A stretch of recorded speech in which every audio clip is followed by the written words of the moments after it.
అందరికీ నమస్కారం. ఈసారి వీడియోలో కొంచెం డిఫరెంట్‌గా ఉన్న పాయింట్ మాట్లాడదామండి. అక్కినేని నాగేశ్వరరావు గారివి 1957లో 2 చిత్రాలు విడుదలయ్యాయి. ఒకటి 'మాయాబజార్' రెండోది 'సువర్ణసుందరి'. రెండూ కూడా super duper hits, block buster సినిమాలు. అందులో 'మాయాబజార్' విజయవాడ పిక్చరు కేవీ రెడ్డి గారి దర్శకత్వం. ఇంకో మాట ఏంటంటే ఇందులో మల్టీ స్టారర్. నందమూరి తారక రామారావు గారు, తర్వాత ఎస్వి రంగారావు గారు, అలాంటి హేమీలున్నారు. అక్కినేని నాగేశ్వరరావు గారి పక్కన సావిత్రి గారు హీరోయిన్. రెండో సినిమా చూసుకుంటే అంజలి పిక్చర్స్ బ్యానర్ మీద వచ్చింది. అంజలి పిక్చర్స్ వారి అంజలీదేవి గారి సొంత నిర్మాణ సంస్థ. 'సువర్ణ సుందర్' సినిమా. దర్శకత్వం వేదాంతం రాఘవయ్య గారు.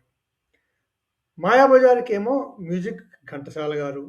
'సువర్ణ సుందరి'కేమో పి.ఆర్. నారాయణరావు గారు. పాటలు చేసుకుంటే 2 సినిమాల్లోనూ సూపర్ హిట్టే. 'సువర్ణ సుందరి'లోని పాటలన్నీ బాగుంటాయి. అలాగే 'మాయాబజార్‌లో' పాటలన్నీ కూడా బావుంటాయి. అలా చూసుకుంటే ఒక పౌరాణికం, ఒక జానపదం. రెండిట్లో కూడా హేమీలు నటులున్నారు. పాటలు బావున్నాయి. దర్శకులు మంచివాళ్ళు. అయినప్పుడు 2 సినిమాలు కూడా హిట్ కాక ఏం చేస్తాయి? అంచేత 2 సినిమాలు కూడా ఆ సంవత్సరం సూపర్ డూపర్ బ్లాక్ బస్టర్ సినిమాలుగా నిలిచాయి. అందులో మార్చి 27న విడుదలైంది 'మాయాబజార్' చిత్రం విజయవాడది. ఆ తర్వాత 45 రోజులకి మే 10వ తారీఖున విడుదలైంది అంజలి పిక్చర్స్ వారి 'సువర్ణ సుందర్' చిత్రం. 45 రోజుల గ్యాప్‌లో 2 సినిమాలు విడుదలయ్యాయన్నమాట. అయితే ఇప్పుడు ఈ 2 సినిమాలలో ఏది పెద్ద హిట్టు? 'సువర్ణ సుందరి' పెద్ద హిట్టా? లేకపోతే 'మాయాబజార్' పెద్ద హిట్టా? ఎందుకంటే 1957లో రిలీజ్ అయిన సినిమాల్లో 'మాయాబజార్‌కే' ఇప్పటికీ బాగా పేరు, ప్రతిష్ట వచ్చినట్టు చూపిస్తారు. ఎందుకంటే 'మాయాబజార్' నిర్మాతలు దానికి బాగానే ప్రచారం చేశారు. అందులో పాటు రామారావు గారి కృష్ణుడిగా పేరు కూడా ఆ చిత్రంతో రావడం, ఆ చిత్రం బాగా హైలైట్ అయింది. కానీ అదే సమయంలో బ్లాక్ బస్టర్‌గా నిలిచిన 'సువర్ణ సుందరి' పెద్దగా హైలైట్ కాలేదు ఎందుకనో. ఇకపోతే ఈ సినిమా ఎన్నాళ్ళు ఆడింది, ఎలా ఆడిందని రికార్డులు చూస్తే సద్దినోత్సవ కేంద్రాలు చూసుకుంటే 'మాయాబజార్' 24 కేంద్రాలు, 'సువర్ణ సుందరి' 26 కేంద్రాలు ఆడిందండి. అంటే ఇది మొదట రిలీజ్ అయిన కేంద్రాలే కాకుండా తర్వాత కొంచెం లేట్‌గా రిలీజ్ అయిన కేంద్రాల్లో కూడా సద్దినోత్సవాలు జరుపుకున్నాయి కూడా. అవి కూడా కలుపుకుంటే మొత్తం 24 మాయాబజారు, 26 సువర్ణ సుందరి వచ్చిందనమాట. కొంతమంది సువర్ణ సుందరి 30 కేంద్రాల పైన కూడా సద్దినోత్సవం చేసుకుందని చెప్తారనమాట. అది కూడా రికార్డ్ చూడాలి. కానీ అవి నిజమైనా అయి ఉండొచ్చు. ఆ తర్వాత ఈ చిత్రం రజతోత్సవం కూడా చేసుకున్నాయి ఈ 2 సినిమాలు. అంచేత రజతోత్సవ కేంద్రాలు చూసుకుంటే 'మాయాబజార్' 4 కేంద్రాల్లో రజతోత్సవం చేసుకుంది. 'సువర్ణ సుందరి' 6 కేంద్రాల్లో రజతోత్సవం చేసుకుంది. మొట్టమొదటగా 5 కేంద్రాల్లో చేసుకుంది.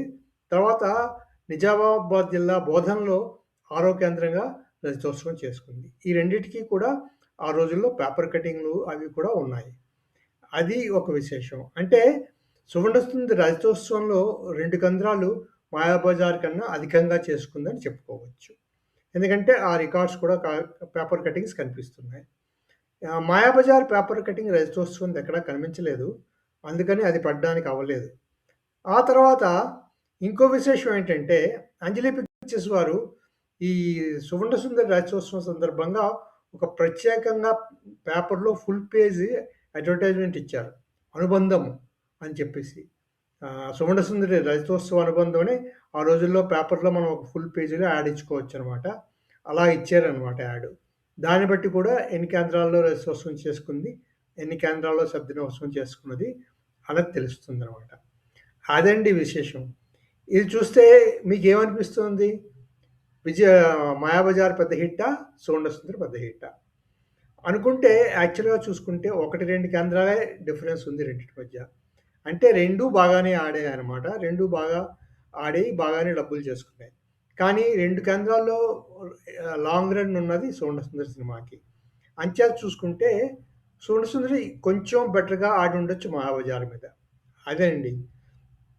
న్యాయంగా చూసుకుంటే 2 బాగానే ఆడాయి. 2 ఈక్వల్ హిట్ అని చెప్పుకోవాలి. ఈక్వల్ బ్లాక్ బస్టర్స్ అని చెప్పుకోవచ్చు. కానీ 'సువర్ణ సుందరికి' కొద్దిగా పై చెయ్యి ఉన్నట్టు కనిపిస్తుందనమాట. అదండి.